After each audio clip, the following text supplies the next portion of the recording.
It didn't end there at the Grammys. Here is Shaboozy. I don't know. Look, I'm no kid anymore. I do recall the Grammys being different. I guess it's evolved over the course of the years. Every generation, the generation before looks and goes, I don't even know what the this is. It's been happening forever. You age out of music. You age out of knowing who these people are. I get it.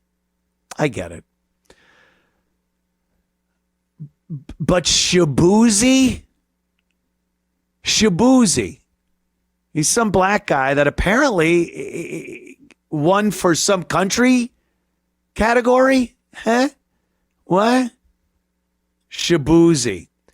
Shaboozey has a message also. Let's watch. I want to also thank my mother, who as of today has retired from her job after 30 years.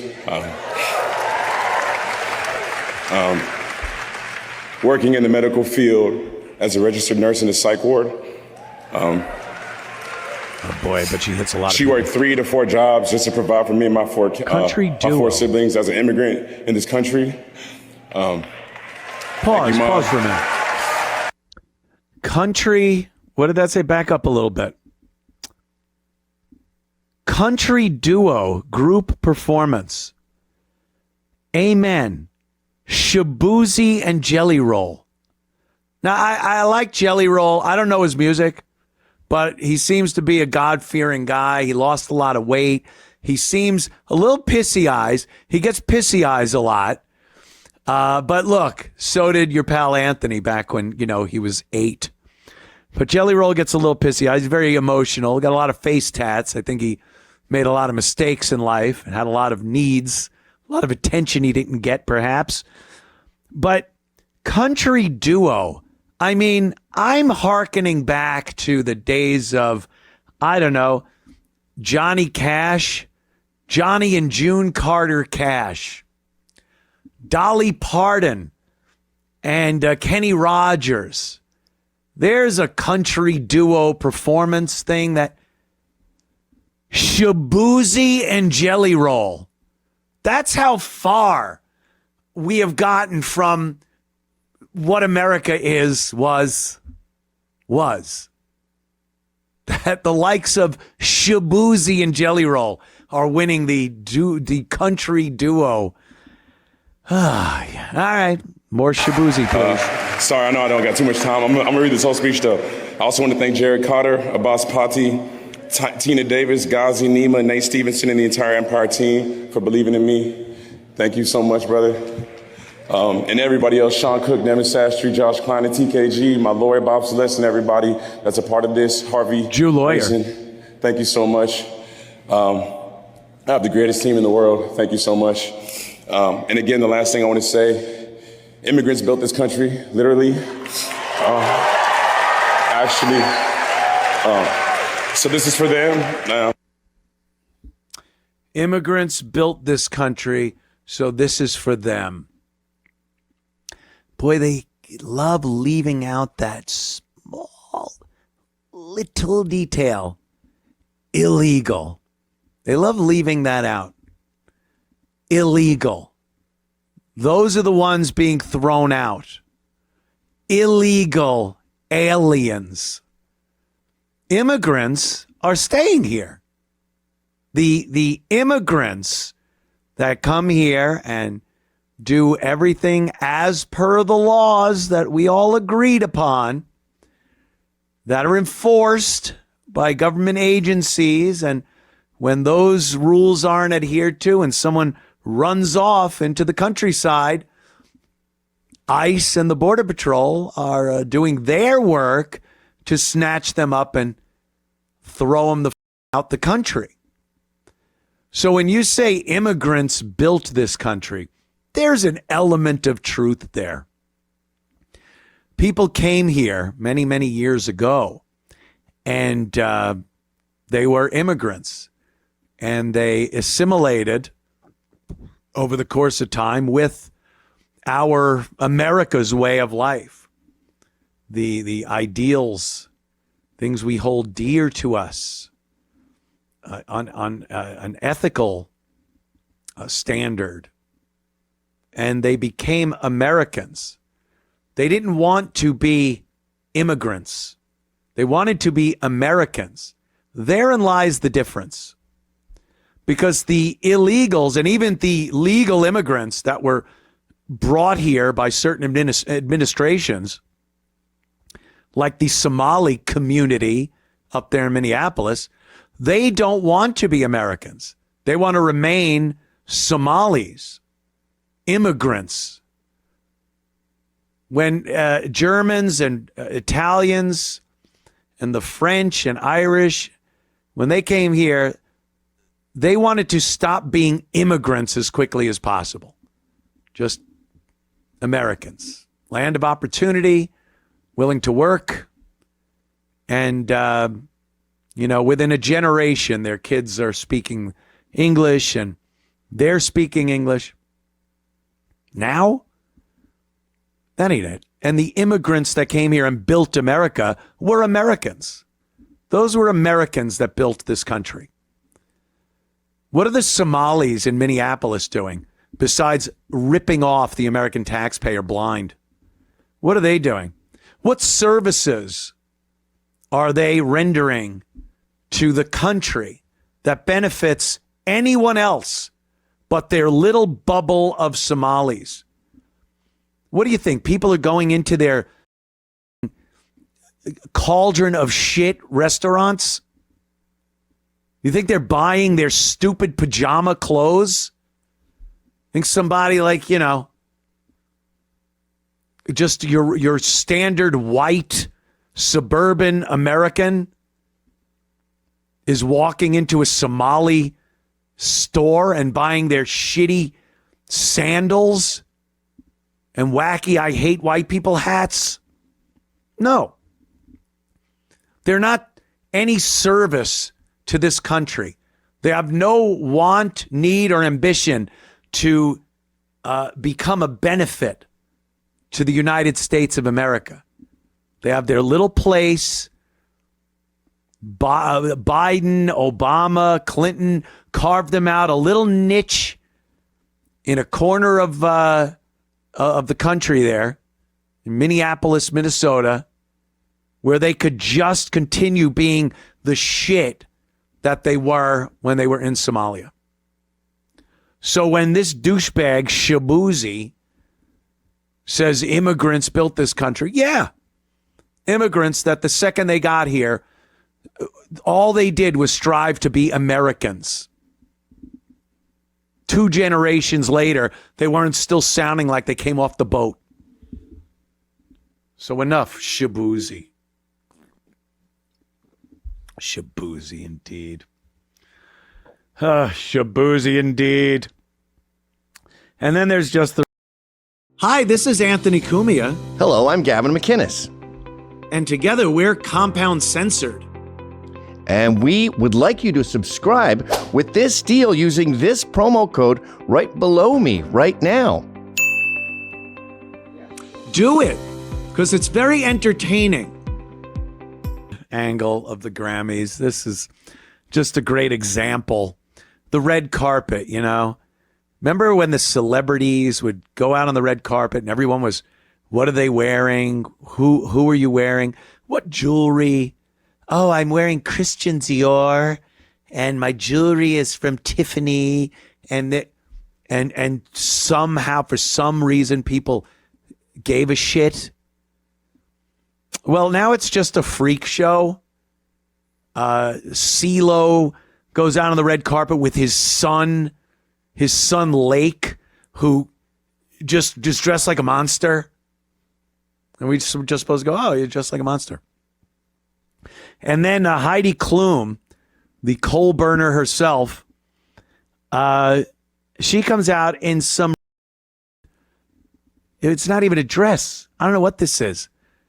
It's like a chassis for a car or something. Roll that. Hi, Heidi. How's it going?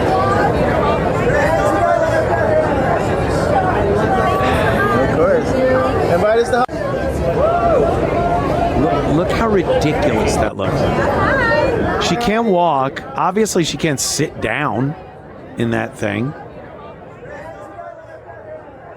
It's and it gets attention, you know. I'm playing it here to show everything is. So I guess mission accomplished as far as getting attention. But that's, you know, that's that whole group over there. That whole group over there. And with these Epstein files coming out and all these little names popping up and you don't know what's real or fake, it's runs the gamut from, you know, oh, this guy, I don't know, he took a trip on Epstein's plane. And like, all right, well, look at him. But that's it. Just took a trip on the plane. And then it goes to fouled and sacrificed and blood rituals and sex, and it just runs the gamut. So no one really knows what the, you know, everything is suspect to being a lie, some fabrication, when the stories are so ridiculous. They're so over the top. And I don't know. Who am I to say it didn't happen? Who am I to say George H.W. Bush, the elder Bush, wasn't at some human sacrifice on a yacht, young men, till they bled from their assholes? Who am I to say that didn't happen? That he wasn't there with Bill Clinton while the lifestyles of the rich and famous guy killed a woman by choking her to death, a young teen girl. Robin Leach, I seem to have killed this young girl. We're throwing her off of this $3 million yacht. Well, $3 million's not that much. $300 million yacht. If you're sacrificing young girls and you're able to just kill them and throw them into the water, it's a big, expensive yacht. You can't just have like a $3 million yacht and get away with that. That's Bond villain yacht. So, you know, you hear stories like that, and obviously there are people that just immediately believe it. Like, oh, yeah, I don't doubt it. Everyone knows George H.W. was a fucking sick and Robin Leach, all the Hollywood people, they're a sick cabal of murderers. And I guess these.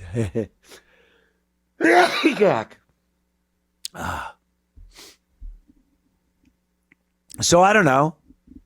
But you got to admit, even if you believe it, you got to admit it's pretty out there. It's pretty out there. To the point where a lot of people just won't believe it. It's too horrible. It's too horrible to want to go make that leap and go, oh, that happened. Because what's the next step? If you take that at face value, that it seems every president and certain presidential candidates and politicians and Hollywood, huge stars, some of the business elite are doing that, and they pretty much are in control of everything. That's got to be a little upsetting. That's got to make you think like, uh-oh, what chance do we have if these are the people that are kind of running things? So a lot of people won't believe it. And then it gets down to the level where the stories are believable. All right, this guy, celebrity or politician, he flew down to Epstein Island and he supposedly had sex with girls that were not 18. And, you know, that's a reasonable assumption. That isn't so far out there that it's never happened. It couldn't happen. It's not like it hasn't happened before. So you look at that, but then right there in your peripheral is George H.W. young black man up the ass till he bleeds and cutting off people's feet with a scimitar, a big Hassan chop sword from Bugs Bunny. consequences, schmonsequences, as long as I'm rich. And then you can see that and go, all right, well, how real is this then? If you got Bill Clinton, doing this, and this sounds like it could happen, but look at what it's mixed in with. It's, the few truth needles in the big pile of lie needles. It's going to get lost in there, and you're not really going to be able to distinguish betwixt the two.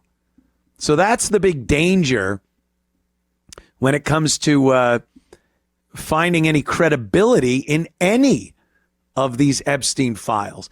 And believe me, I think this was absolutely done on purpose. I think some of these stories, and most of the really crazy stories, are from a tip line.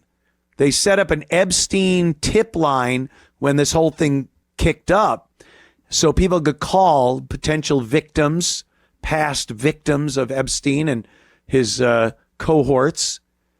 And a lot of these are just unverified, unconfirmed. They've been looked at and deemed false. They have no confidence that these really happened, but they are there. They're now in the Epstein files.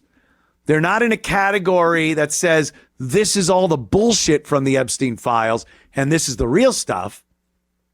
Even that wouldn't work, but it might distinguish between the two. No, they just pushed everything out and put the ridiculous in with the viable and mucked up the whole thing to where now it just seems like what side you're on as to what you're willing to believe.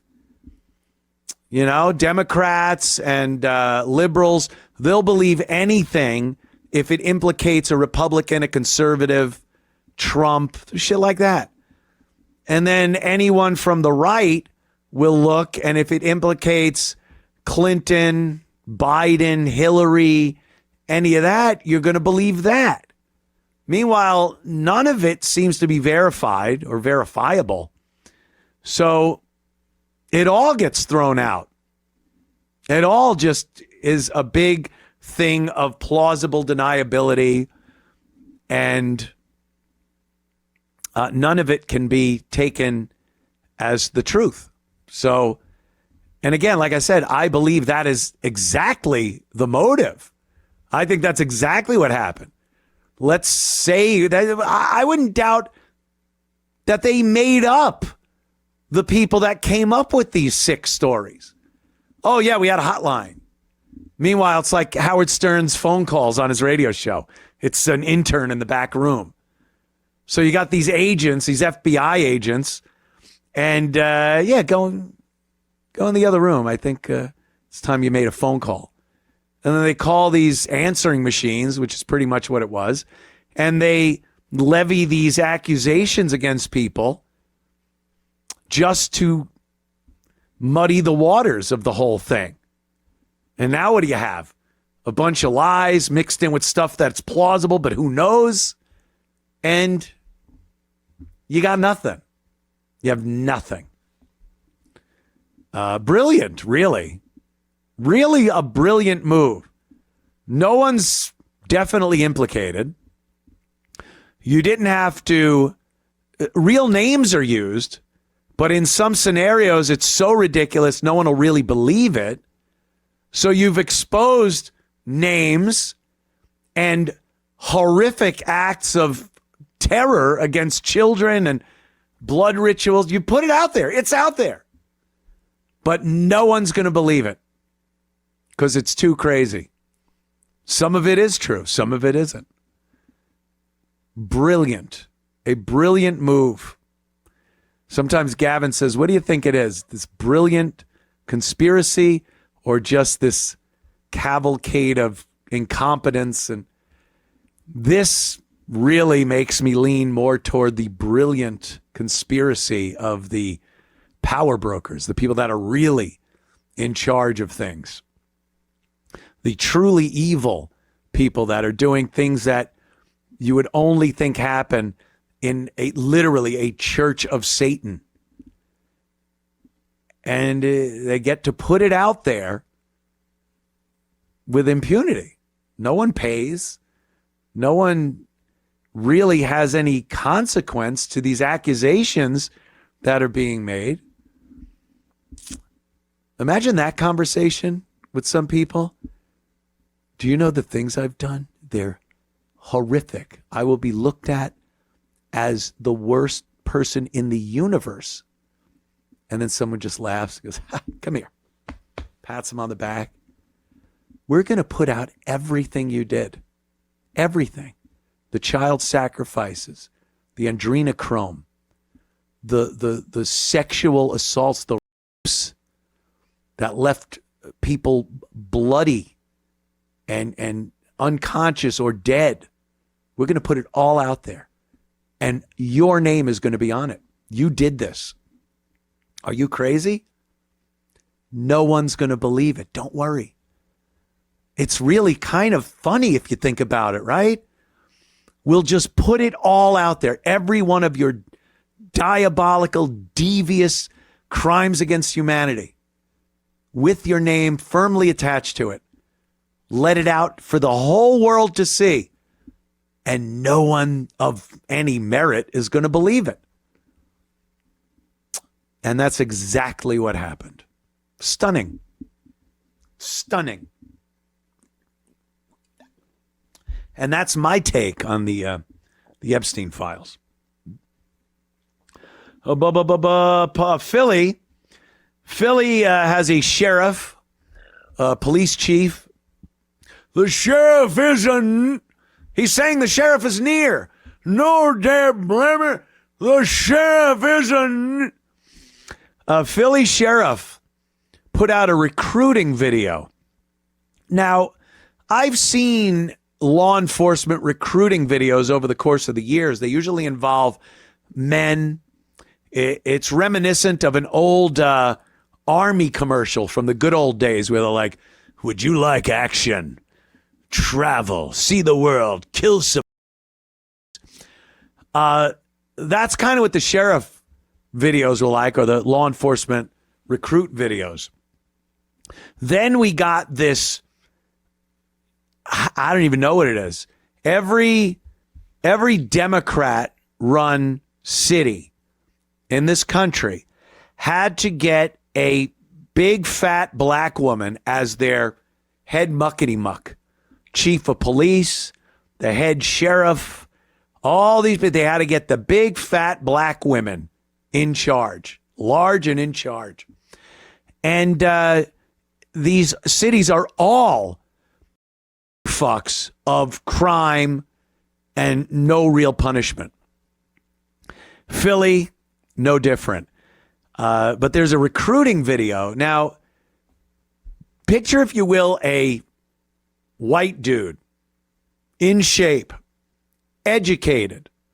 He wants to join the police force around where he grew up, Philadelphia, PA. Maybe his dad and grandfather were cops in Philly, and he wants to continue that family tradition. And he sees this video. Do you think he's going to be psyched to join these people as a Philadelphia police officer? Do you think it's going to encourage him to go down there and sign up and go through all the academy and training and be saddled and partnered up with the likes of what we're going to see in this recruitment video? Do you think you're pulling in the best and brightest and most competent for the job of police officer with a video like this? But this is what your fat black police chiefs and sheriffs are doing in these cities. And that's why they're doomed unless something changes. Watch this nonsense. Live in the building. It's a Carnival Cruise. Where them fans at? Where them fans at? Where them fans at? Him in one time. Look at this fat lump of shit.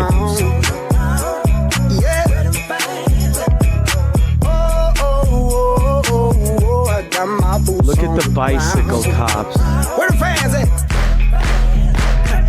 Get up by your seat.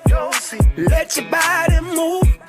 Cowboys and cowgirls are feeling the groove. Sipping on moonshine. Fire barrel rolling. I'ma get behind that thing, girl, and hold it.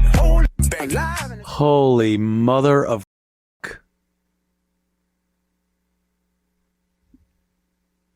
Do you know the problems Philadelphia has with violent crime? Philadelphia, it didn't just come out of thin air. The problems they have, and that is their recruitment video.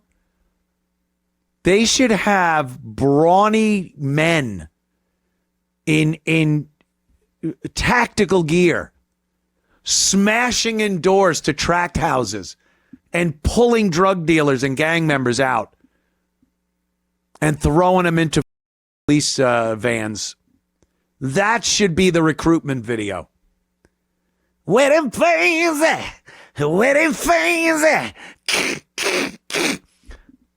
Those aren't fans. Those are gunfire. That's gunshots, that sound. That's more common in Philly than where them fans at? They're doing the dance from the Carnival. They banned that dance from Carnival Cruises because it would always end up somehow in violence. Some big fat black woman would go to do the fan. It would hit another big fat black woman.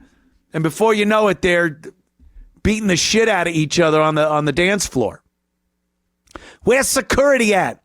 Where's security at? That's what Philly thinks a good police recruitment video is. It's beyond it. We have gone insane in this country. And it's every single big blue city.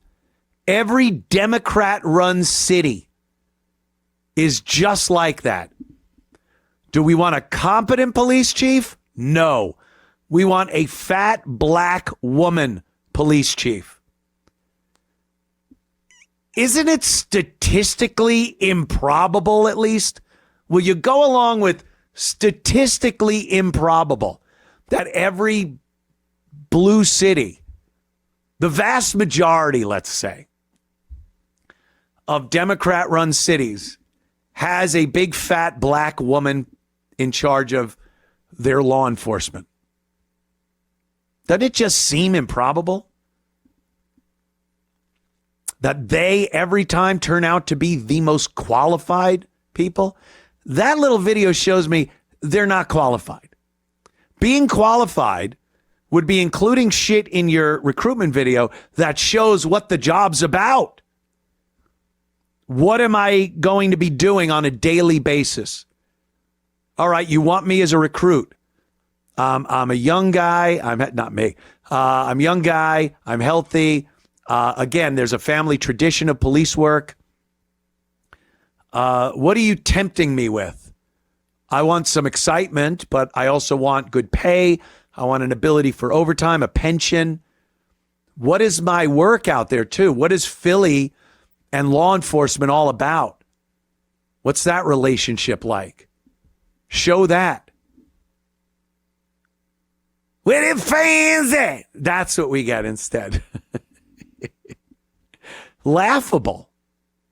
Tragically laughable. It's a tragic comedy.